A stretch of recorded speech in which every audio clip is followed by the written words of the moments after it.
안녕하세요. 저는 30대 후반인 여성입니다. 현재 서울에서 살고 있고요. 저는 서울에서 나고 자란 사람이에요. 그냥 요즘 흔한 30대 후반인 여성이라고 생각해 주시면 될 것 같네요. 적당히 중산층인 집에서 나고 자랐고, 적당히 공부 잘해서 초중고 문제없이 잔잔하게 학창시절 보내고, 적당한 대학 가서 적당한 사람과 결혼한 그런 여자예요. 부모님 중 아빠는 공무원이셨고, 엄마는 가정주부였어요. 오빠가 한 명 있고요. 공무원 월급이 그리 좋지가 않아서 어릴 때는 집안이 좀 힘들었던 기억이 있는데, 연차가 쌓일수록 아빠 월급도 올랐고 엄마가 워낙 검소한 분이라 아파트도 살 수 있었어요. 그 덕분에 저희 남매도 훨씬 편안하게 살게 되었죠. 그래도 어릴 적에 좀 어렵게 살았던 것 때문에 능력이 얼마나 중요한지, 제가 돈을 모으는 게 얼마나 중요한지를 알게 되었어요. 엄마도 워낙 검소하셨고 저희한테 돈을 어떻게 모으고 써야 하는지를 잘 알려주셨기 때문에 그런 교육 덕분으로 벌써 20살 때부터 알바하면서 저축을 시작했고요. 엄마도 저희 어릴 때부터 차곡차곡 모아온 세뱃돈과 친척들에게 받은 용돈을 20살이 되면서 돌려주셨어요. 그게 거의 1,000만 원이 되더라고요. 오빠도 저도 그 돈을 받고 너무 기뻐서 거기다가 계속해서 추가적으로 돈을 모으기 시작했어요. 사실 오빠도 저도 어린 나이였지만 1,000만 원 받고 뭘 살 생각은 조금도 안 했다는 게 좀 재미있는 거였죠. 대학 다니면서도 저희 남매는 한 번도 알바를 안 한 적이 없었어요. 장학금도 계속 받아서 등록금을 충당했고요. 엄마는 그렇게까지 너무 무리하지 않아도 된다고 걱정하셨지만 그래도 제 힘으로 학교를 다니고 삶을 살아내고 싶었어요. 공무원 그 작은 월급 받아서 아파트까지 사고 혼자서 집을 여태까지 지켜내신 아빠도 대단해 보였고요. 그래서 저는 대학 때부터 열심히 돈을 모았고 결국 대학 졸업 때는 벌써 5천만 원을 수중에 들고 있었어요. 엄마 아빠는 기특하다고 졸업과 동시에 거기에 3천만 원을 더 얹어주셨고요. 졸업 후에는 바로 취직해서 정말 열심히 살았어요. 저희 회사는 크기는 크지 않았지만 알짜배기 중소기업이라 직원들한테 돌아가는 월급은 상당히 높았어요. 저는 대기업에 갈 수도 있었지만 이름값보다는 내실이 더 중요하다 생각해서 교수님 추천을 받아 지금 회사에 입사했습니다. 한동안 정말 열심히 돈을 벌고 모으면서 저는 다른 건 바랄 것도 없다고 느꼈어요. 칼같이 졸업하고 칼같이 취직하고 본가에 머물며 악착같이 돈을 모은 덕분에 취직한 지 6년이 지나고 나자 작은 아파트를 하나 마련할 수 있었죠. 아파트를 사자마자 저는 그곳으로 입주해서 재미있는 싱글 라이프를 즐겼어요. 그런데 어느 날 취미생활 겸해서 나가고 있던 사진 동호회에서 어떤 남자를 마주쳤어요. 그 남자는 나름 중견기업에 다니고 있었고 얼굴도 훈남이었어요. 키도 크고 매너도 좋아서 저는 출사 뒤에 뒤풀이 자리에서 그 남자하고 대화를 나누고 서로 번호를 교환했죠. 주말에 잠시 집에서 쉬고 있는데 그 남자한테서 전화가 오더라고요. 어제 촉 봐도 그쪽도 제가 마음에 든 것 같았고 저도 그쪽이 제법 괜찮았어요. 그래서 연락을 받아주었고 만나보기 시작했죠.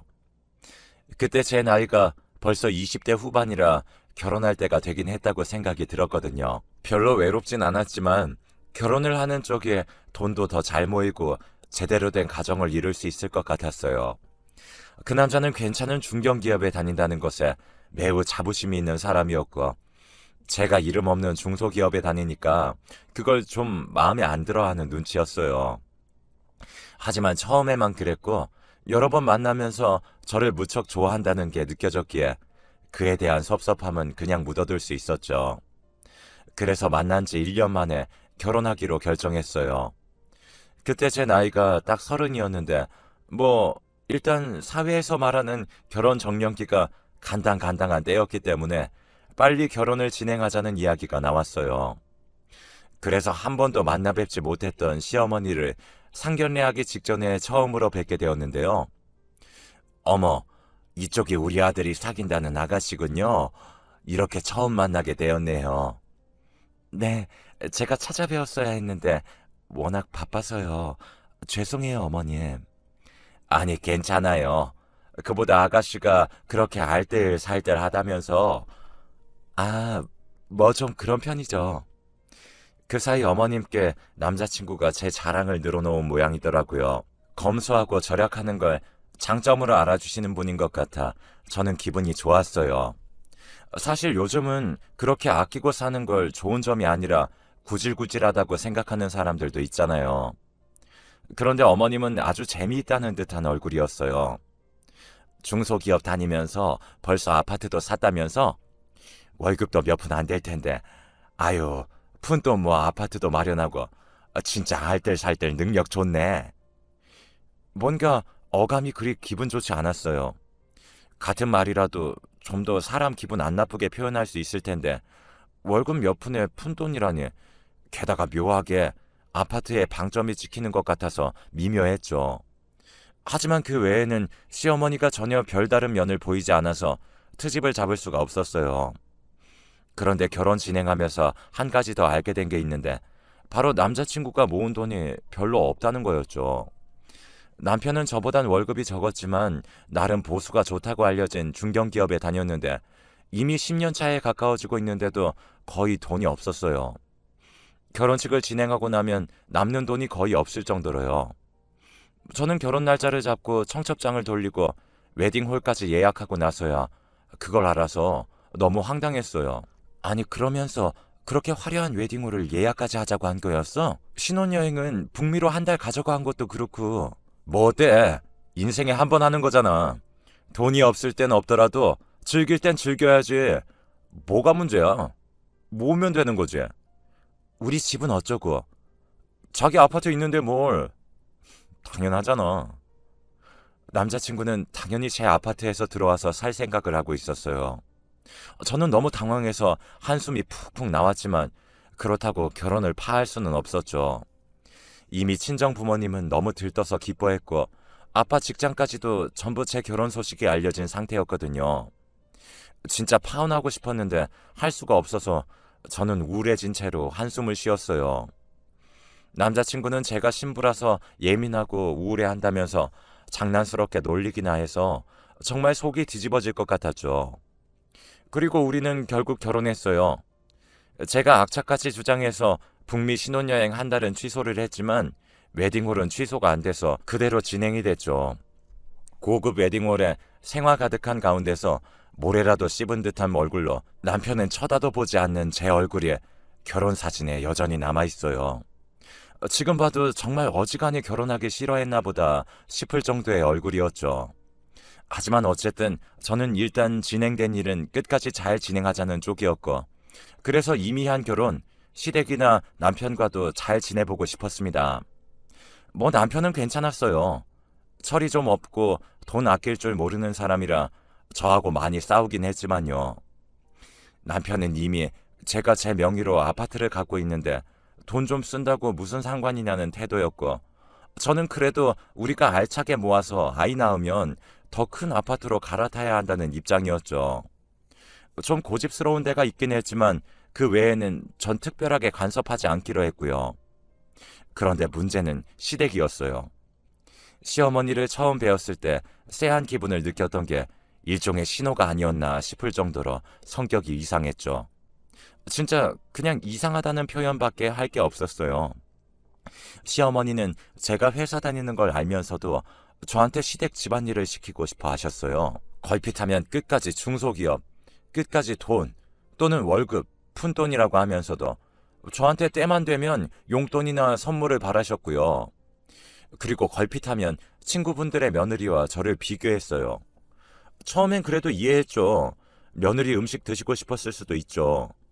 신혼 초에야 남편도 예쁘고 다 예뻐서 그냥 해드릴 수 있었는데 그게 길어지니까 정말 힘들더라고요. 예, 너 퇴근하고 오늘 좀 와야 한다. 어머님, 저 오늘 야근하는 날인데요. 세상에 그까지 푼돈 받으면서 무슨 야근이야. 여자가 벌어봤자 뱁새걸음이야. 남자가 벌어야 황새걸음이지. 그런 소리 말고 빨리 와라. 아, 저녁 먹어야 되는데 배가 고파 죽겠다. 그럼 혼자 차려 드시라는 말이 목구멍까지 나왔지만 그래도 결혼한 지 얼마 안 됐고 아직 남편과의 사이도 좋은 편이었는데 차마 그럴 수가 없었어요. 저는 어쩔 수 없이 야근을 미루고 시댁으로 달려갔고 거기서 저녁 준비를 했어요. 그런데 그 사이 남편이 시댁으로 퇴근을 해서 왔더라고요. 자기야. 자기 여기 있다고 해서 바로 여기로 왔어. 저는 저를 도와주려고 온 줄 알고 너무 감동했어요. 하지만 남편은 저한테 와서 볼에 뽀뽀를 하더니 곧장 돌아서서 시부모님이 계시는 거실로 가서 낄낄대면서 TV를 보더라고요. 너무 어이가 없어서 그날 기가 찼던 것 생각하면 지금도 숨이 턱 막혀요. 거기다가 시댁에는 결정적으로 한 명의 이상한 사람이 있었어요. 바로 남편보다 2살이 어린 시누이였는데요. 처음에 봤을 땐 인상이 좋았어요. 어딘가 굉장히 돈을 잘 벌고 능력 있는 여성 같았거든요. 온통 명품으로 몸을 휘감고 있었는데 가방이나 신발, 옷은 당연하고 머리핀과 귀걸이까지도 명품 브랜드였어요. 나중에 말하는데 심지어 스타킹까지도 명품이더라고요. 그걸 또 자기 입으로 자랑하면서 말하는 스타일이었죠. 그렇다고 능력이 좋은 사람이냐 하면 그것도 아니었어요. 최저임금보다 조금 더 버는 사람인데 말 그대로 소기업에 다니면서 격리일 하면서 말이에요. 솔직히 말하면 저도 중소기업에 다니긴 했지만 질적으로 너무 차이가 컸어요. 저는 석사 이상 엘리트들이 모인 정보통신기술 기업이었고 신우이는 그냥 인쇄소 운영하는 직원 3명의 소기업이었거든요. 그런데 어떻게 저렇게 명품을 잘도 사서 휘감고 다니나 했죠. 알고 보니 죄다 대출을 낸 상태였고 카드빚도 쌓여서 시댁에서 시부모님이 그걸 전부 갚아주고 있었더라고요. 저는 남편한테 경고해서 절대 우리 돈이 거기로 흘러들어가는 꼴은 못 본다고 미리 말해두었어요. 남편도 그건 알아먹었는지 고개를 끄덕이긴 했지만 제가 눈을 조금만 떼면 분명 시누이한테 돈을 뜯기고 올 게 분명했어요. 시누이가 정말 드세기도 했고 말도 잘해서 사람을 잘 깨어냈거든요. 새언니, 그렇게까지 아등바등 돈 안 벌어도 돼요. 우리 같은 소기업 직원들은 어차피 그게 그거예요. 그냥 인생 즐기는 게 낫다니까요. 네, 그렇죠, 아가씨. 예쁜 것도 사서 좀 입고 그래요. 그렇게 열심히 돈 모아서 뭐 하려고 그래요? 어차피 나이 먹으면 다 소용없는데. 제가 기껏 차린 밥상 앞에서 시누이가 젓가락을 휘두르며 그러더라고요. 저는 어이가 없었죠. 그런데 거기서 한마디 하고 싶진 않았고 그럴 수도 없었어요. 어째서인지 모르겠지만 저는 남편한테도 제 월급을 완전히 오픈하지 않았거든요. 제 일에 대해서도요. 남편은 제가 그냥 작은 기업에서 영업 관리해주면서 월급 조금 받는 알뜰한 여자 정도인 것으로 알고 있었어요. 저는 기업 내에서 관리자 직급이었고 제 연봉은 남편보다 훨씬 높았는데 말이죠. 엄마, 나 지난번에 데려왔던 남자친구요. 그래. 그 잘생긴 남자? 네, 나 걔랑 결혼할 거예요. 뭐? 시어머니는 깜짝 놀라 시누이를 바라봤어요. 사전에 전혀 얘기가 안 된 부분인 것 같았죠. 저는 간신히 일을 끝내고 식탁에 앉았는데 밥 한 술 뜨기도 애매하게 식탁 분위기가 이상했어요. 아니, 그 사람 무직이라며. 근데 그게 뭐, 어떻게든 먹고 살겠지. 뭘 어떻게 먹고 살아? 정 뭐하면 엄마한테 들어와서 살지 뭐. 뭐? 너 지금 그게 무슨, 왜? 큰 소리 내지 말아요. 시어머니가 역정을 내자 시누이는 오히려 적반하장격으로 소리를 질렀어요. 이 집은 항상 이런 식이었죠. 화를 잘 내는 시어머니와 그 화를 전혀 그냥 받을 생각이 없는 시누이, 방관만 하는 남편, 아예 낳아보지도 않는 시아버지까지 그 가운데서 저만 애매한 위치가 돼서 밥 한 술도 못 먹은 상태로 지쳐서 앉아있곤 했어요. 그날은 그래도 제대로 식사도 못한 채로 시어머니와 시누이가 싸우는 걸 멀끄러미 바라보다가 집으로 돌아왔어요. 남편은 수고했다면서 저한테 뽀뽀만 하고 곧 게임을 하겠다며 작은 방으로 들어가 컴퓨터를 켜더군요. 저는 거실 소파에 멀거니 앉아 생각했어요.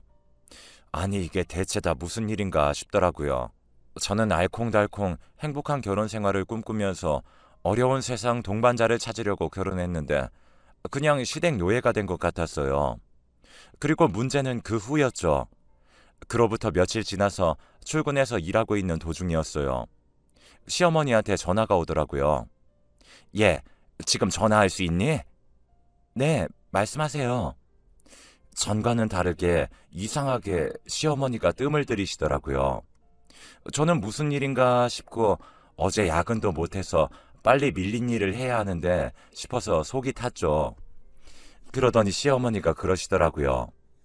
예, 너 대출 좀 받아줘라. 네? 대출이요? 그래, 아파트 담보 잡히면 대출 좀 많이 나오겠지. 너 어차피 월급이 적어서 신용으로는 많이 안 나올 거고. 어머, 무슨 말씀이세요, 어머니? 너희 시누이가 결혼하겠대. 지난번에 너도 들었지? 아주 답이 없는데 사실 우리도 지금 여력이 없어서 말이야. 당장 올해 안에 결혼식을 해야겠다면서 하겠다고 하는데 혼수는 해야 할 거 아니겠니? 저는 너무 어이가 없어서 머리가 울리는 것 같았어요. 지금 시댁에서 저한테 시대착오적인 시집살이를 시키고 있는 것도 우라가 가끔 치밀어 올랐는데 이제는 아예 아파트를 담보로 해서 대출을 해오라네요. 그것도 시누이 결혼 자금으로요. 시어머니는 계속해서 이야기하면서 시누이 혼수로 해가야 하는 것들을 줄줄이 늘어났어요. 대충 1억은 있어야 그래도 혼수를 부끄럽지 않게 해가지 않겠느냐는 결론이었죠.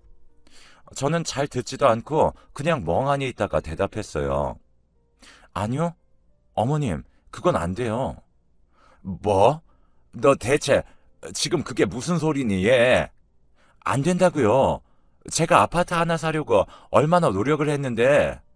무슨 소리야? 얘, 너 어차피 우리 죽으면 유산 물려받는 거야. 그게 1억이 안 될 것 같니?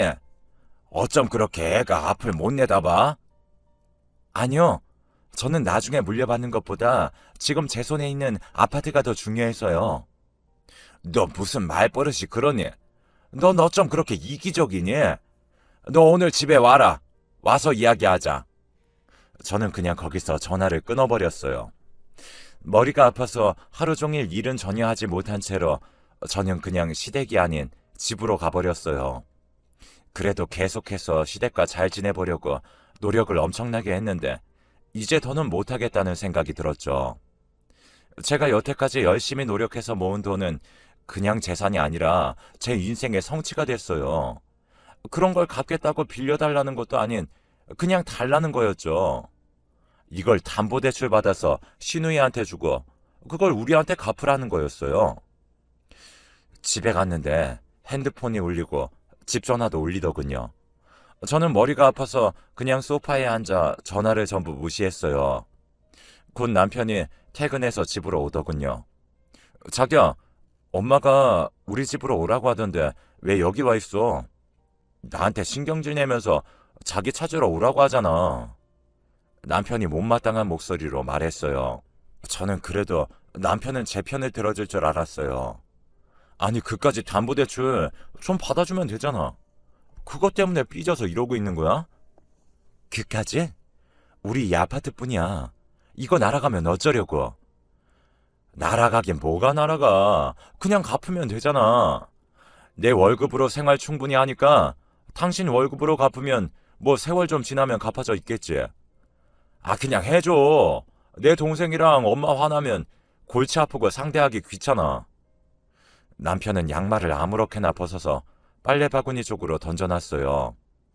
거꾸로 뒤집어져서 벗겨진 양말이 한쪽은 바구니 안으로, 한쪽은 바구니 바깥으로 던져졌어요.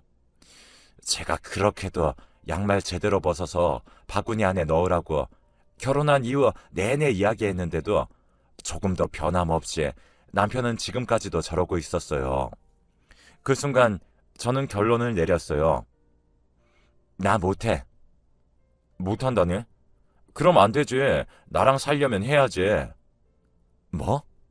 나랑 살려면? 그럼 대출 안 하면 나랑 헤어지겠다는 거야? 제가 흥분하면서 큰 소리를 내자 남편이 움찔하더군요.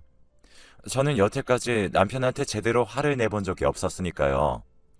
자기야, 뭘 또 그렇게 극단적으로 가. 아무튼 난 못해.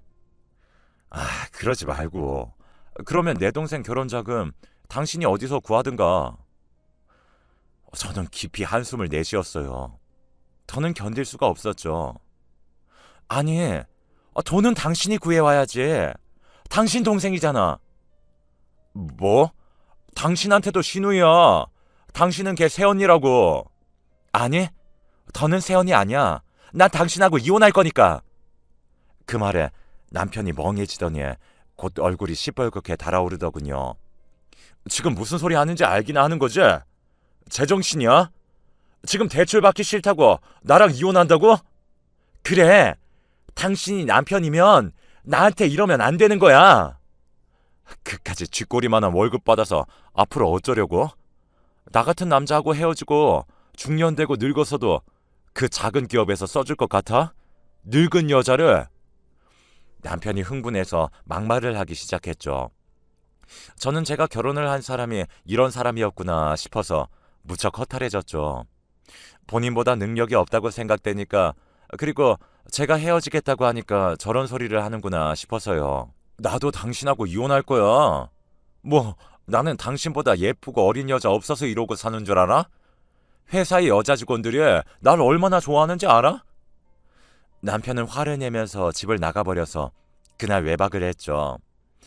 제가 먼저 이혼을 말한 것 때문에 제대로 열받은 것 같았어요. 저는 그때를 놓칠세라 이혼을 밀어붙였어요. 이혼 소송이니 뭐니 하지 않고 합의 이혼이 가장 깔끔했으니까요. 한 보름 정도 제가 이혼하자고 줄기차게 요구하자 자존심이 상한 남편은 자기가 이혼 서류 가져가겠다면서 호언장담하더군요. 남편은 내실은 없는 주제에 큰 소리만 치는 위인이라서 이혼 서류를 제대로 보지도 않고 작성했어요. 사실 뭐 아파트는 제 명의였고 남편이 가져온 건 사실상 아무것도 없는 수준이어서 재산 분할을 할 것도 없었죠. 결혼한 지도 얼마 되지 않는 상황이었고요. 그동안 계속해서 시어머니한테서 전화가 왔지만 저는 받지 않았고, 남편은 시어머니 전화를 받으면 지금 속 시끄럽다고 끊으라고, 지금 자기한테 상관하지 말라고 소리를 지르고는 끊어버렸어요. 남편이 소리를 질러서인지 시어머니는 저희 아파트에 오질 않았죠. 의외로 너무 쉽게 합의 이혼을 해버리고 그 당일에 남편은 아파트를 나갔어요. 당연히 시댁 사람들 전화도 죄다 차단해 두었죠. 정말 너무 허탈했어요. 이렇게 쉽게 끊어질 수 있는 관계였구나 싶어서요. 그나마 저는 남편이 정말 실속 없이 큰 소리만 치는 인간이라 이혼이 쉬웠던 거라 하늘이 도왔다 싶기는 했죠. 하지만 속 시끄럽고 너무 공허한 건 사실이었어요. 사실 이혼을 한 게 맞나? 너무 순간적으로 화가 나서 즉흥적으로 판단한 건 아닌가? 후회도 됐고요. 그리고 며칠 뒤 주말 아파트를 나와서 장을 보러 마트를 가려고 걸어가는데 저 멀리에서 어딘가 익숙한 사람이 보이더라고요. 설마 했는데 시어머니였어요. 예, 말은 들었다. 이혼했다면서. 저한테 말을 붙인 시어머니의 얼굴은 평소와 다르게 허옇게 떠 있었어요. 저는 아예 무시할 수는 없어서 짧게 예 하고 대답하고는 고개를 돌리고 가버리려고 했죠. 예, 잠깐만. 너 그래도 가족이었잖니. 우리 애 지금 카드 빚이 또 생겨서 우리가 도저히 갚아줄 수가 없어. 정말로 돈 좀 대출해줄 수 없니? 뭐라고요? 저는 어처구니가 없어서 시어머니를 똑바로 봤죠. 시어머니는 정말 현실감이 없는지 계속해서 말도 안 되는 소리를 해댔어요. 결혼 준비한다면서 명품을 미리 사둔 게 지금 고지서가 나와서 도저히 어쩔 도리가 없다. 그러니까 네가 돈 좀 대줘라. 저는 말없이 시어머니를 쳐다보다가 어이가 없어서 허탈하게 웃었어요. 그 돈 때문에 아들이 이혼까지 당했는데도 여전히 정신을 못 차리셨더라고요. 저 할머니. 제가 그렇게 부르자 시어머니 얼굴이 새하얗게 질리더라고요.